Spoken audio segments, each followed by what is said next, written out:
describe through some practical examples, which we'll come on to. But to introduce it in a sentence, essentially Between the Lines is a venture that puts events and activities around our core events, which is 4 to 5 Australian plays, primarily new Australian plays, in our main season.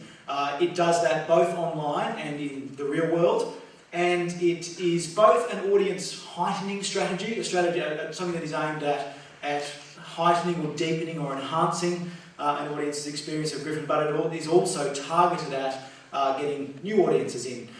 So, on to that. I was told at some point, possibly in my former life, that the most points that anyone can take away out of any given presentation is 4.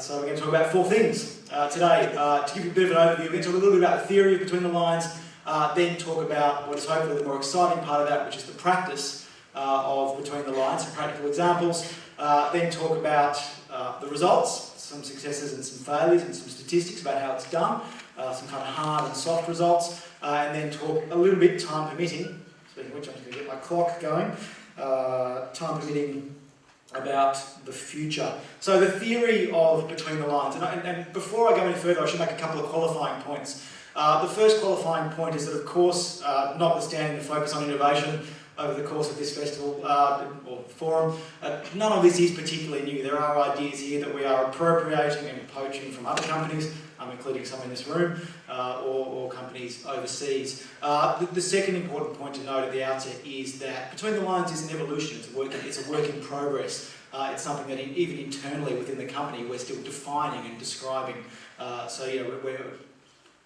It's still fluid, I should say. But and I also should say that theory is a slightly grandiose term for what I'm about to talk about. It's more the ideas that are underpinning what we're doing in Between the Lines. But the first idea is that sense of amplifying the event.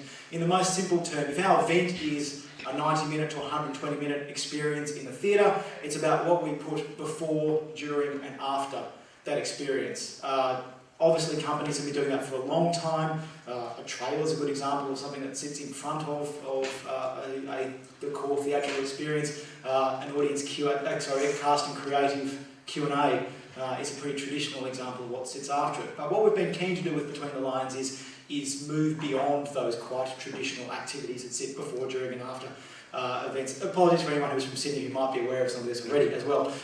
Which relates to that second point, or that second principle there. Happily there are 4 principles underlying the theory of Between the Lines, which is about diversifying art forms. Obviously that's kind of sexy to get different art forms in the building, be that visual art, be that music, be that cinema, but I think what is also more important there for us is different art forms equals different audiences as well. That came out of, to a certain extent, me being at a friend's visual art opening and going, who are all these cool people and why are they not at our theatre? Yeah. So I want to get them in there. But yeah, as you know, the pool of people that just sees theatre is quite small. So where we can possibly intersect that pool with the same pool or a different pool of people who sees visual art, then that's a great audience development strategy. The third point there is about interactivity, something we kind of poached, I suppose, from the Tate Modern to a certain extent, and that's particularly true in the social media space.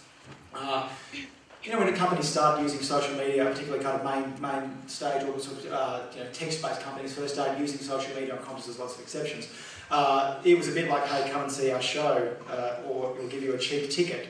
But we found, particularly with our social media strategies, that social media that encourages not just interaction with an audience, but encourages some kind of creative interaction, gives audiences the chance to actually not just be participants, not just the passive recipients, but actually be participants, and even more than that, be engaged in the creation of art themselves. Which relates to the final point again there, which is fusing art and marketing, not seeing marketing as this kind of necessary evil that you sort of have to put up with while you're making your art, but actually, again, none of this is particularly novel, but discovering the art in marketing.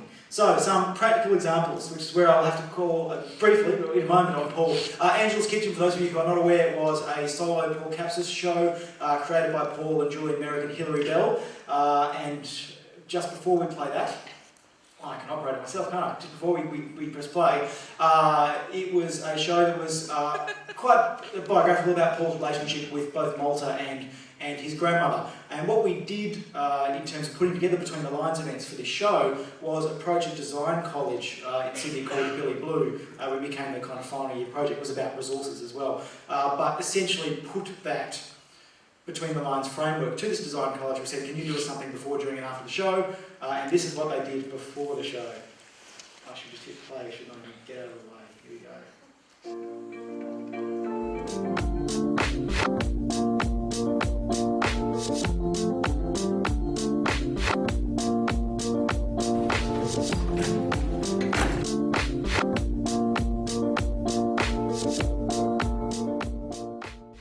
So that was what we did before the show, and tied in obviously with social media in the sense that those spoons, there were 1,000 wooden spoons all around Sydney. Those spoons were kind of emblazoned with the Griffin Theatre Company logo, and those spoons would kind of tweet and Facebook their locations, and so people went out and hunted them down, and it kind of generated what we wanted as a kind of viral momentum. There was a golden spoon as well that won kind of dinner with Paul. And me, more exciting with Paul, not so exciting with me. But, so that was what we did before. I won't go into the details too much of this, but during the show that we had a live Twitter feed in our foyer, so again blurring the kind of digital and the real space. And then finally, after the show, this is a screenshot of something that they created called the Nantrix, which was an interactive website that visually represented the kind of degrees of separation between you and Paul Capsis and your grandmother and Angela. And this was in the foyer, but also people would log on after the show.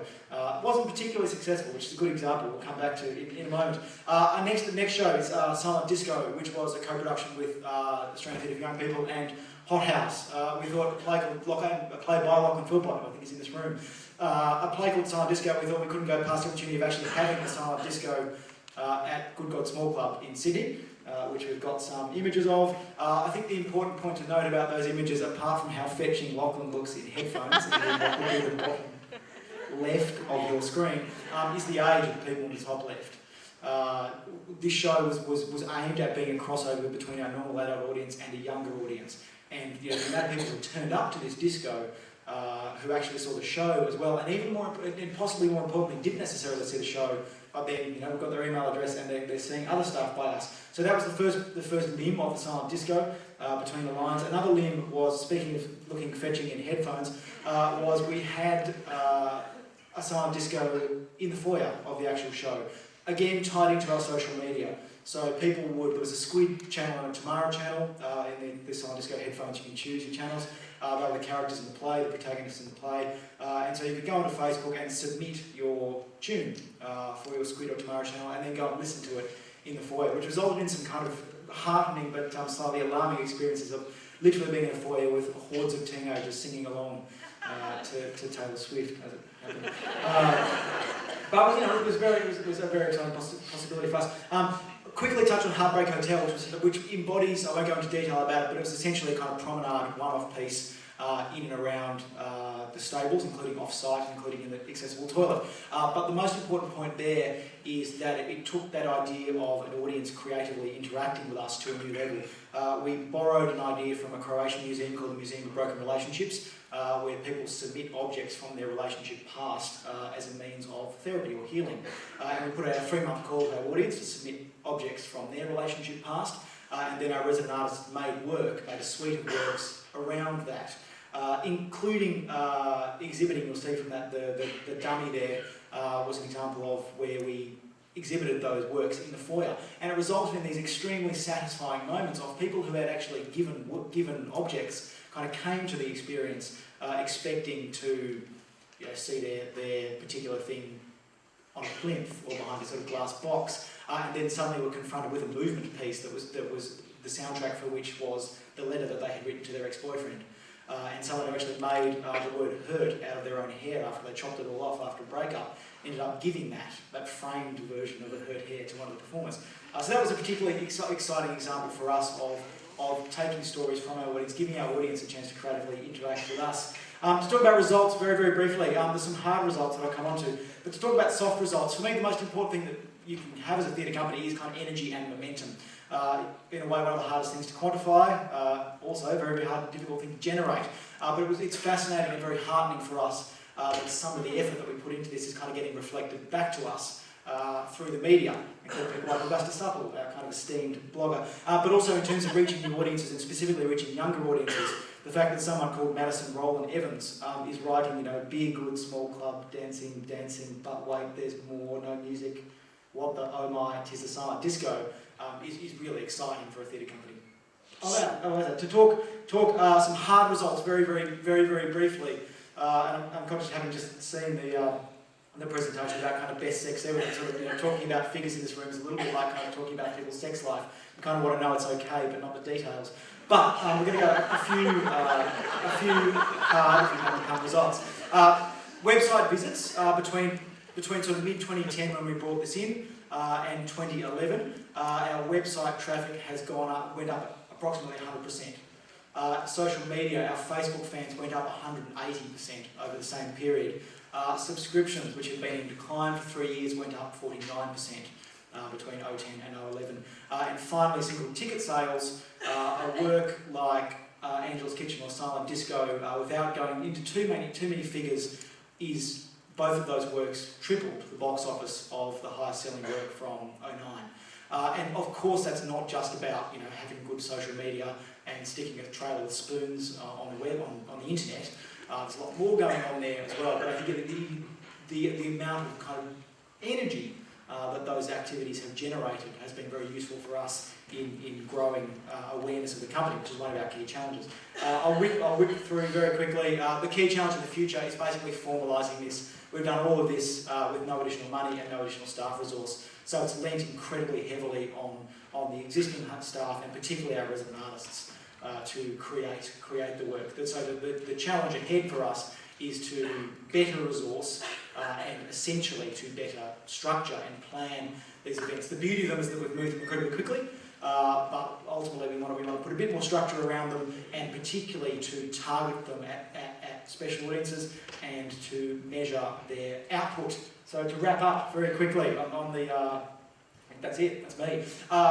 In conclusion, there was a wonderful grenade that was thrown into the conversation about the digital space yesterday by I think it's Scott up there, courtesy of the Black Lung, which was you're either a kind of a theatre maker or a film cunt was the description. But the essence of that was what is unique about theatre is that it's the usual stuff we talk about. It's ephemeral, it only happens once.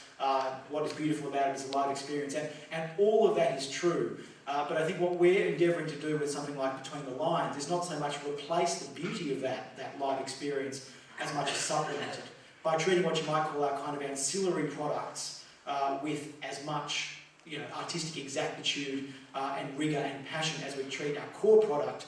Ultimately, what we're hoping to do is not just enhance an audience's experience of that core product, but make sure that when we are staging it, that we're always staging it to a full house. Thank you.